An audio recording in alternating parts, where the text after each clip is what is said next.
Assalamualaikum warahmatullahi wabarakatuh. Kembali lagi di channel Marsha Subiakto. Pada kesempatan kali ini kita akan kembali membahas informasi menarik. Kali ini kembali terkait dengan seleksi P3K di tahun 2024 ini ya. Jadi pada video sebelumnya saya sudah menjelaskan berkaitan dengan regulasi pengadaan P3K tahun 2024, yaitu Keputusan Menteri Pan-RB nomor 347 tahun 2024 tentang mekanisme seleksi P3K tahun anggaran 2024. Selain itu ada dua keputusan Menteri Pan-RB lagi yang sudah dikeluarkan ya, yaitu nomor 348 dan nomor 349. Lain waktu kita akan coba bahas terkait dengan dua regulasi yang lain tersebut ya. Dan kali ini kita akan coba berikan informasi berkaitan dengan rangkuman hal-hal penting, terutama berkaitan dengan urutan pelamar prioritas yang nantinya akan diterima pada pelaksanaan seleksi P3K di tahun 2024 ini. Mulai dari P3K teknis, P3K tenaga kesehatan, dan P3K guru. Jadi ada prioritasnya ya. Nanti kita akan coba berikan rangkumannya. Dan selain itu ada juga informasi yang lain berkaitan dengan P3K paruh waktu. Nanti kita akan coba berikan juga informasinya. Dan mungkin untuk mempersingkat waktu, bagi yang penasaran, simak terus.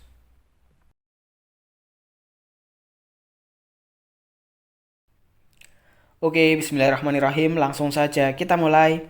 Jadi inilah beberapa informasi penting yang ada pada regulasi terkait dengan pengadaan P3K tahun 2024 ya. Terutama berkaitan dengan pelamar prioritas yang akan diterima pada seleksi P3K tahun 2024. Kita coba bacakan ya. Ini pengisian formasi secara prioritas.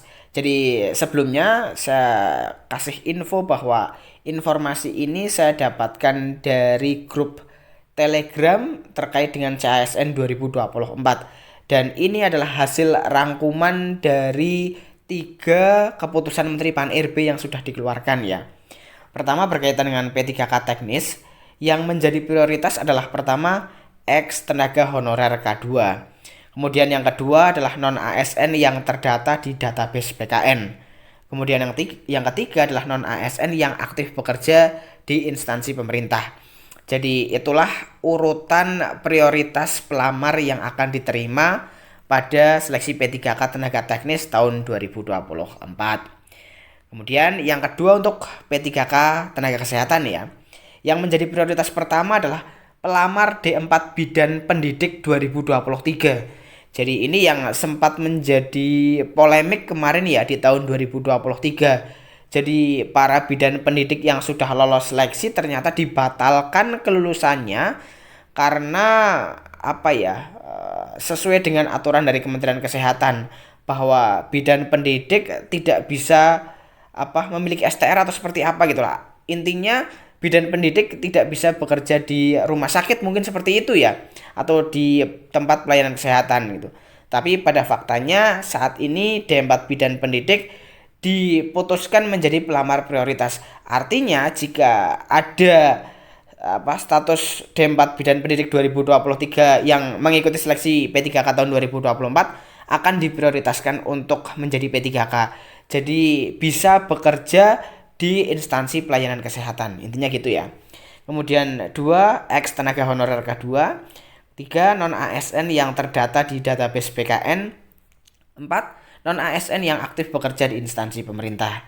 Jadi ini ya 4 urutan pelamar prioritas bagi P3K tenaga kesehatan tahun 2024. Kemudian yang ketiga P3K guru gitu ya.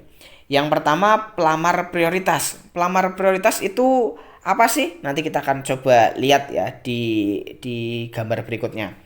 Yang kedua guru ex tenaga honorer K2, yang ketiga guru non ASN terdata di database BKN dan aktif mengajar di instansi pemerintah. Kemudian 4 guru non ASN yang mengajar di sekolah negeri dan terdaftar di Dapodik dan aktif mengajar.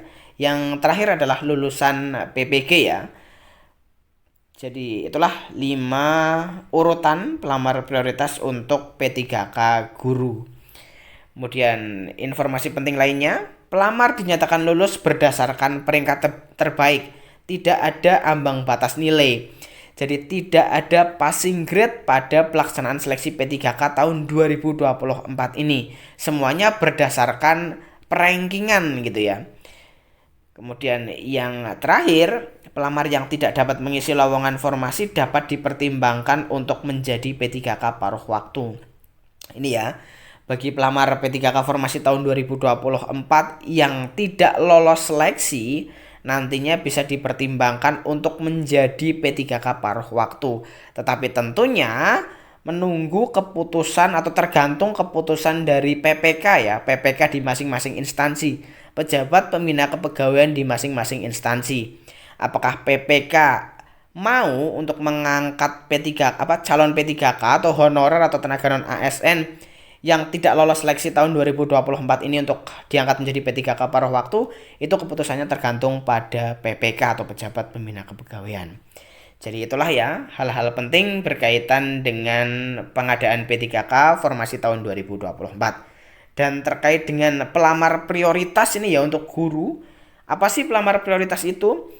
Jadi pelamar prioritas sebagaimana dimaksud pada diktum pertama huruf A adalah peserta yang memenuhi nilai ambang batas pada seleksi P3K jabatan fungsional guru di instansi daerah tahun 2021 dan belum pernah dinyatakan lulus pada seleksi P3K jabatan fungsional guru periode sebelumnya.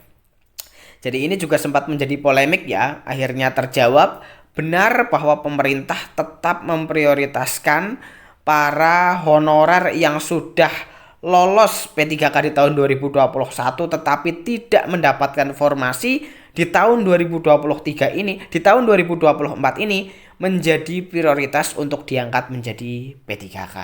Jadi terjawab ya bahwa Kementerian Pan-RB mengakomodir terkait dengan honorer yang sudah lolos P3K tahun 2021 tetapi tidak mendapatkan formasi. Jadi mungkin itu ya informasi yang bisa disampaikan pada kesempatan kali ini. Jika ada tanggapan atau pertanyaan berkaitan dengan hal ini, teman-teman bisa tinggalkan di kolom komentar. Terima kasih, mohon maaf bila ada kesalahan. Wassalamualaikum warahmatullahi wabarakatuh.